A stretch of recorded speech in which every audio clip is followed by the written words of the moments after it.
کہ وہ لوگ جو صبح سویرے شاید یہ سوچ رہے تھے کہ پاکستانی سوئے ہوئے ہیں، کون اٹھے گا حضور کی ناموس کے لیے، کون اٹھے گا سرکار کی عزت کے لیے، اور سوشل میڈیا پہ تصویر وائرل ہوئی جس وقت قبلہ استاد گرامی اور قبلہ پیر صاحب دو ہی بزرگ یہاں پہ آ کے اس درخت کے نیچے آ کے بیٹھ گئے۔ ہم نے کہا بھی کہ حضرت بچے بھی آ رہے ہیں، طلباء آ رہے ہیں، ساتھی آ رہے ہیں، تھوڑا سا انتظار کر لیں۔ تو کہنے لگے مولانا ہم نے زبان دی ہے کہ 8 بجے ہم نے پہنچنا ہے اور 9 بجے تک انتظار کرنا ہے، لہذا کوئی آئے نہ آئے ہم اس چیز کے پابند نہیں ہیں، ہم اپنی جان کے وارث ہیں، اس کے مالک ہیں، یہ ہمارے پاس موجود ہے، ہم یہ لے کے پہنچ جاتے ہیں کہ یہ تو حضور آپ کے لیے حاضر ہے۔ تو باقی آپ نے دیکھا کہ 2 بزرگوں کی آمد سے یہ سلسلہ جو شروع ہوا یہاں پہ،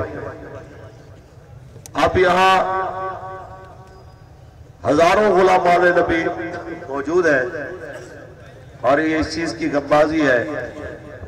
کہ ہمارا جینا بھی حضور کے لیے، ہمارا مرنا بھی حضور کے لیے، اور یہاں پہ کھڑے ہوئے ہزاروں غلامان نبی یہ بتا رہے ہیں کہ قبلہ امیر المجاہدین جیسے فرماتے ہیں، ہم بالکل اس بات کی تائید کرتے ہیں کہ حضور کی امت گناہگار ہو سکتی ہے، حضور کی غدار نہیں ہو سکتی۔ مولانا کافی علیہ رحمہ کہ 1-2 اشعار کے بعد پھر جس طرح آگے پروگرام چلے گا یا نماز کا وقفہ ہوگا یا پھر مزید خطابات ہوں گے، اس میں انشاءاللہ العزیز بات کریں گے۔ آپ سبحان اللہ کہیں۔ کوئی گل باقی رہے گا نہ چمن رہ جائے گا، بس رسول اللہ کا دین حسن رہ جائے گا۔ مولانا دلشاد صاحب بار بار کہہ رہے تھے کہ سریکی میں کہیں، تو ایک شعر میں پڑھ دیتا ہوں سریکی میں آپ کے ذوق کے لیے۔ آپ سبحان اللہ کہیں۔ ذکر تیرے یار دا مولا کرے دار وجہ، ذکر تیرے یار دا مولا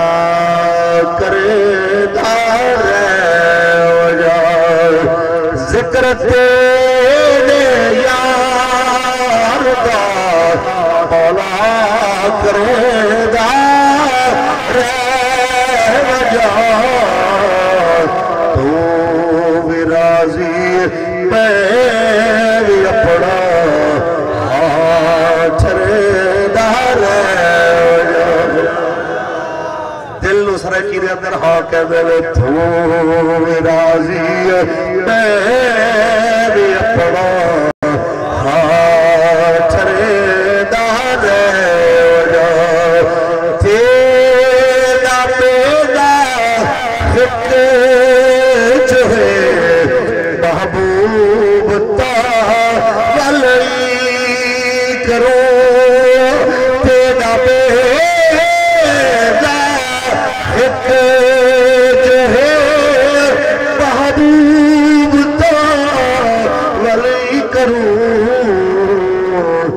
عرش تے